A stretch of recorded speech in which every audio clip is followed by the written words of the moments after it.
Good morning. I just wanted to make a short post really to check in with everybody because I know my clinic isn't open anymore. Unfortunately, we've had to shut the clinics, and many osteopaths now have done the same thing. We're not working at the moment, and we're just thinking about how we can offer ways of supporting people during this time. So with that in mind, I am making a very quick post just to say hi and to let you guys know that I am tuning in and I'm going to be offering support to people. So if anybody wants to reach out to me for advice on anything at all to do with their health, I am available. You can IM me.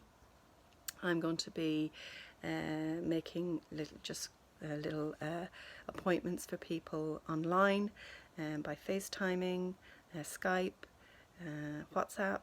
I'm quite willing to talk to people if they just need a little bit of advice around how they can stay well and how they can support their immune systems.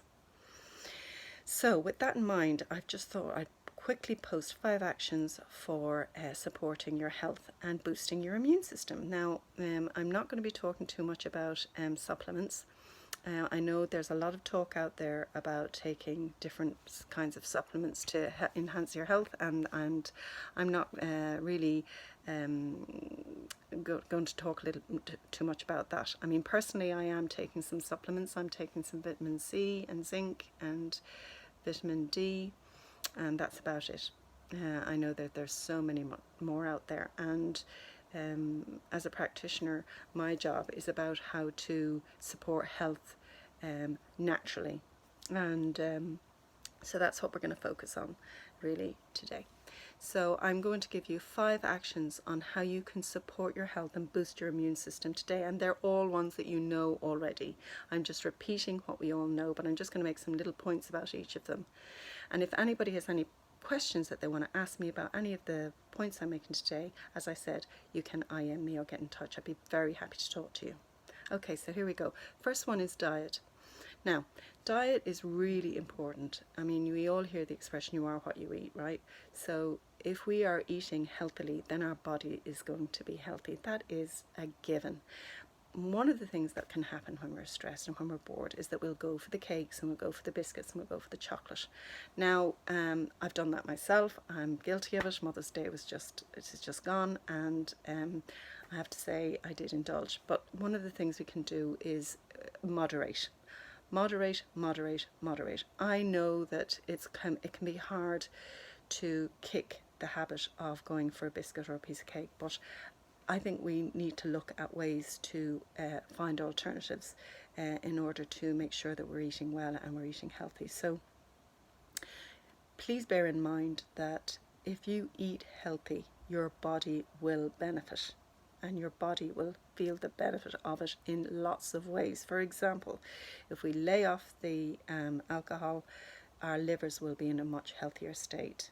And our livers do such a huge amount of work, and particularly if we are getting sick, we need to have a healthy, well-functioning liver. So just lay off the beer and lay off the booze if you can. It's not going to help you at this time.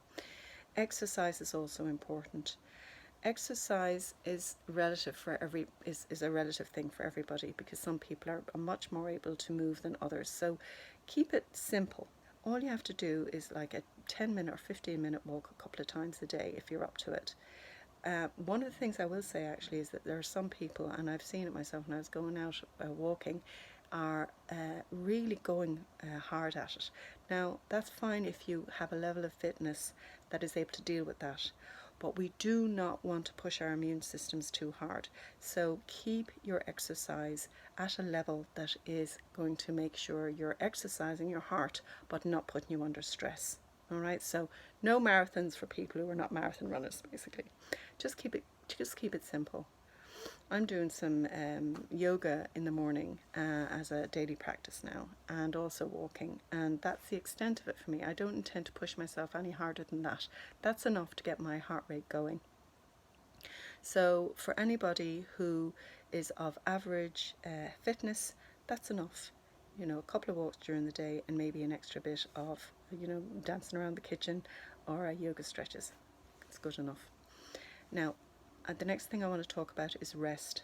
Sleep is absolutely huge and vitally important to support our immune systems. Are you getting enough sleep? When we're keeping this practice now of staying at home more, it can really lose your sense of routine. So make sure that your routine is there, that you keep a regular routine every day, and that you're getting adequate sleep. So I would advise strongly that people get to bed before in and around 12 o'clock and get a full 8 hours sleep if they can. If you get 8 hours sleep, you will benefit enormously, and your immune system will benefit enormously from that. So keep that in mind, please. Get enough rest. Hydration, hugely important as well. Make sure you're getting enough water. So if you're drinking, that's enough of a glass, 6 to 8 glasses of those. If you're not doing excessive exercise, if you're doing excessive exercise, you're going to need a lot more water, of course. But for those of us who are just doing an ordinary walks during the day and maybe a little bit of yoga in the morning or whatever else you're doing, but it's not excessive, 6 to 8 glasses of water and maybe an extra glass after you've finished your bit of exercise. And of course, finally, I want to talk a little bit about mental health, because this is a really stressful time and people are worried, naturally enough.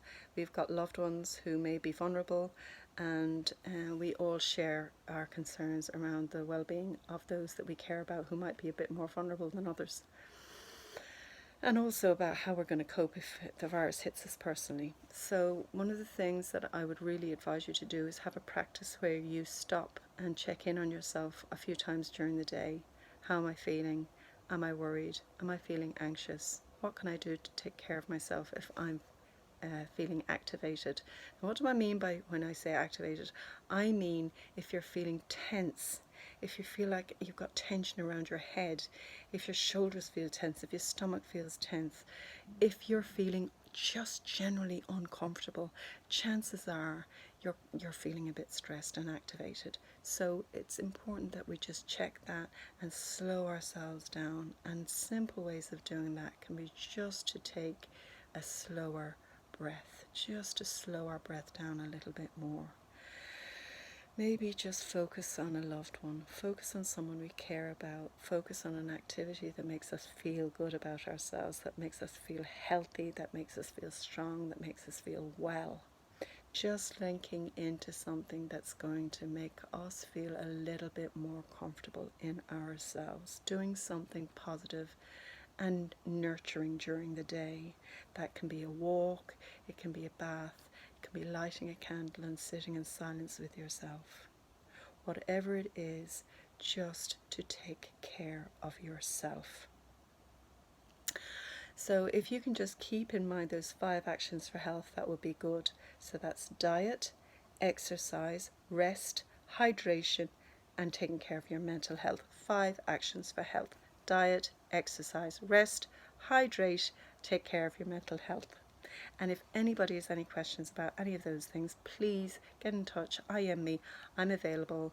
I'd be delighted to talk to you and give you some just guidance if you feel you need it, or if you have any queries or questions around anything that I've spoken about, get in touch. Take care and stay well, everybody. We'll get through this together, and we'll be up and running my clinic as soon as we can. Bye.